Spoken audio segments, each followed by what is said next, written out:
Baru-baru ni dalam parlimen PMX ada dia tak berjawab soalan mengenai 5,207 hektar tanah di Nunukan ni yang diserahkan kepada Indonesia. Ya, itu yang saya tengok tadi dalam parlimen kan, saya tengok.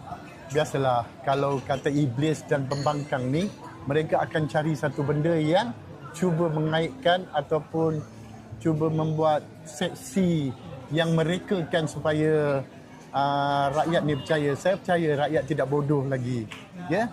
Perdana Menteri apa yang dia nak buat, dia buat kajian dulu. Dia akan tengok dan dia akan membaca, dia akan tahu tanah tu tanah siapa dan milik siapa, kepunyaan siapa. Dan apa yang saya tengok dalam parlimen tadi seolah-olah saya nampak badut lawan dengan Perdana Menteri. Saya nampak memang kelakar betul-betul. Sebab mereka tidak pernah, saya tahu pembangkang ni mereka tidak pernah cari fakta. Mereka cuba mencari satu seksi ataupun mereka-rekakan. Tapi kita tengok, mereka baca kunut nazilah lah, ya, mereka buat perhimpunan. Allah tetap pernah makbulkan apa yang mereka doa itu semua. Sebab Allah tetap bersama dengan apa pemimpin yang Allah memilih yang cari Islam, yang membawa tokoh-tokoh ulama-ulama di dunia masuk dalam Malaysia ni. Kita boleh tahu kalau katalah Anwar ini iblis ataupun syaitan, Allah tak akan bagi agama Islam ini. Kita tengok wanita-wanita banyak yang pakai tudung. Kita tahu sewaktu dulu Perdana Menteri, siapa yang ajar pakai tudung? Siapa yang ajar pakai baju sekolah perempuan sampai tutup aurat? Semua Anwar. Kan? Jadi saya bukan nak memuji Anwar, saya dah melihat banyak Perdana Menteri dah saya lihat. Waktu 7, ya, dia nak jadi Perdana Menteri tak jadi. Dikhianati. Allah bagi tengok semua hamba Allah ni. Bagaimana 7 dan 8 Allah bagi tengok. Dan 9 perombakan yang paling besar kita tengok. 10 kenapa Allah bagi rahmat? Allah bagi cahaya di negara kita ini. Sebab itulah saya tidak pernah mengundi orang.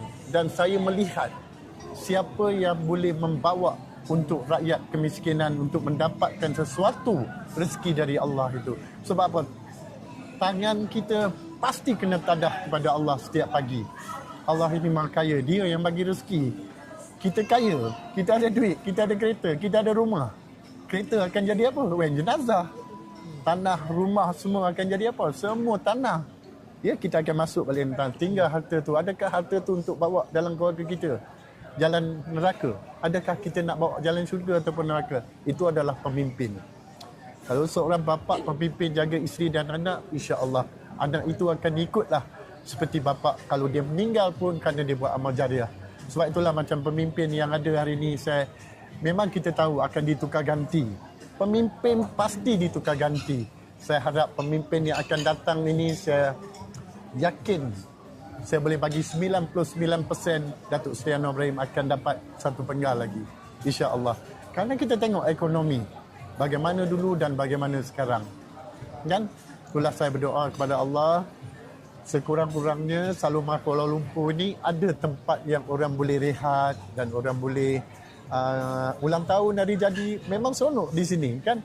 Bila ulang tahun akan nyanyi lagu hari jadi dan ada juga live band. Dan bulan puasa ni kita akan buat banyak lagu-lagu dakwah lah. Kita akan buat di sini. Banyak artis kita akan panggil, insya-Allah.